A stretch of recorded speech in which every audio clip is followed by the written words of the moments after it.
बेनिखायनो जे खम बैसोआव हाबा जानायखौ जोङो बन्द खालामनायखौ मोजां मोनदों आरो जोंनि फालोफ्राबो जों बन्द जानाय राव थुनलाइ आसार खान्थि गासैबो गेजेरजोंनो दिनै फोथांनानै लाखिबोदों आरो दिनैनि समाव बिनो दिनै मुलुगनां बर' माहारिखौ गायसननोब्ला बाथौ धोरोमनि गेजेरजोंसो जोंनि बर' माहारिखौ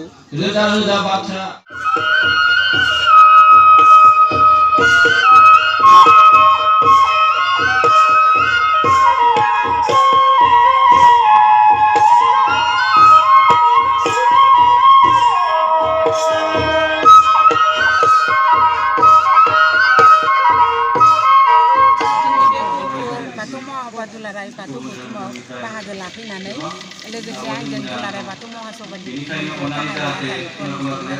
लोगोसे फैनानै जोबोद मोजां मोनदों।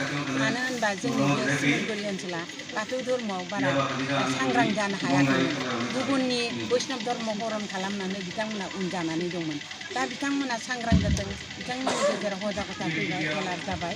बिनि थाखाय आरो दिनैनि बे मिथिया एसे सिगांनिसाय गाजा गोमजायै साबसिन जानाय आरो खुंनो हानायखौ नुनानै जोबोद मोजां मोनदों आरो जों मदद मोनदों आरो बिथांमोननिफ्राय। आरो जों जेब्लासिम बिथांमोनखौ आरोबाव बाथौ धोरोम जौगानायाव बांसिनै फेहेरलांनाय फोगोमलांनायाव बिथांमोनजों लोगोसे लांफानानै खामानि मावगोन होननानै आसा होबाय। मुलुगनां बाथौ धोरोम खालामनायाव माबायदि हाबा मावनांगौ होननानै जोंनि दा बर'नि गुदि धोरोम बाथौ धोरोमखौ मुलुगनां दरबार बिश्व दरबाराव मुलुगनां गोसार होनोबा मिथिहोनोबा सुबुंनि गेजेराव बे बाथौ धोरोमा जे बर'नि गेजेरावनो थांनानै थागोन बे नङा। सुबुंनि गेजेरावनो जोङो बे धोरोमखौ माने गोसार होनो आरो मिथिहोनो जों नाजादों। जेरै जोंनि धोरोमा माने खुनु मोदाय दावराय बा एबा फुजा फाथलजों बिदि प्राधान्य होनाय जाया। थोंजोङै जों इसोर प्रधान इसोरखौनो सिबियो। दिनै हा दै बार सान अख्रांखौ रावबो साइन्टिस्ट बा सोरबा सुबुङा सोरजिनो हायाखै। दिनै बेखौ आफा इसोर बोराइ बाथौआनो सोरजिदों। दा बे बोराइ बाथौ सोरजिनाय माखासे मोनबा जिथु 5 दिप फिल'सफि नैबे खान्थिखौ बिनि गेजेरजों थांनानै जों बर'नि बाथौ धोरोमखौ फोथांनो थांनायाव मुलुगावनो गासै सुबुंनि गेजेरावनो जों बेखौ फोसावनो नाजादों, बयखौबो मिथिहोनो नाजादों। बिनि गेजेरजों मुलुगनां खालामनो सानदों आरो दा सरकारजों लोगोसे जों मदद खालामफादों। मानो होनबा जोङो सिगांनिफ्रायनो उन्दै बैसोआव हाबा जानायनि मानसिया अलखद आरो गोबां फैसानि आरो गोबां मानसिया जौगानो हाया बेखौ जों नुहुरखानाय। दा बे खम बैसोआव हाबा जानायनिफ्राय फैगोन जेनेरेसनाव जोंनि लाइमोन सेंग्रा सिख्लाफ्रा लाब जागोन होननानै सानो।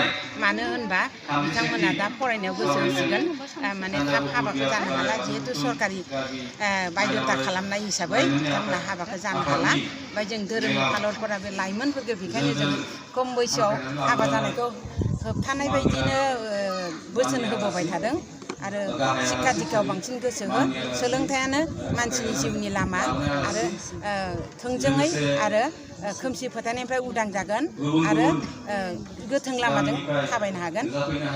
बेनिखायनो जे खम बैसोआव हाबा जानायखौ जोङो बन्द खालामनायखौ मोजां मोनदों आरो जोंनि फालोफ्राबो जों बन्द जानायखौ मोजां गासैबो बर'नि निउस दुलाराय बाथौ गौथुम जानानै खुलुमनाय जासिहरग्रोदों। बे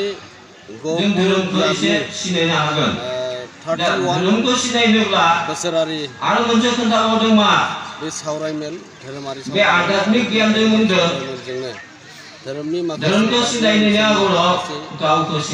धोरोम बिथिङाव सावरायनाय जादों। गेजेरजों बर' समाजखौ आवगायबोदों आरो थिग बेबायदिनो साननायनि हाबाफारिजों दुलाराय बाथौ गौथुमनि बाहागो लाफैनो मोनना गोजोननाय मोन्दों। आरो बे दुलाराय बाथौ गौथुमजों लोगोसे बे बियाब आफादफोरनि गेजेरजोंबो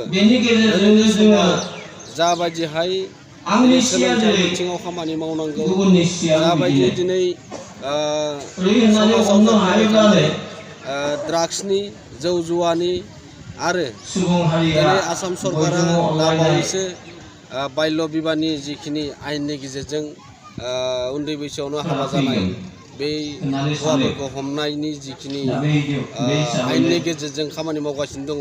नाथाय बेखौ दुलाराय बाथौ गौथुमा गोदोनिफ्राय बेनि सायाव खामानि मावबोखादों। जेरैबायदिहाय माइनाव आफाद लाइमोन आफाद बे बिथिङाव सांग्रांथि मेल लाबोगासिनो दङ थिग बेबायदि दिनै आसाम गभर्नमेन्टआबो जाबायदि आयेननि गेजेरजों जिखुनु प्रक्रिया दङ बेखौ मावफुंदों आरो बेनि थाखाय दुलाराय बाथौ गौथुमाबो बेफोरबायदि हाबाफोराव बे हाबाफारिफोरखौ मावफुंनो थाखाय थिग बेबायदिनो दिनैनि समाव जेरैबायदि धोरोम बिथिंखौ दावगाहोनोब्ला दिनै बाथौ धोरोमखौ नि गेजेरजोंनो बर' समाजखौ खौसे आरो गोजोनथि खामानि मावनो समाव आवगायबोदों आरो दिनै बे हारिखौ मुलुगाव जुदि गेरेमसा हारि महरै दालांनोब्ला दिनै बाथौ धोरोमखौ मालाबाबो गेरेमसा महरै दालांनो हाया आरो बेनि गेजेरजोंनो जोंनि हारिमु राव थुनलाइ आसार खान्थि गासैबो गेजेरजोंनो दिनै फोथांनानै लाखिबोदों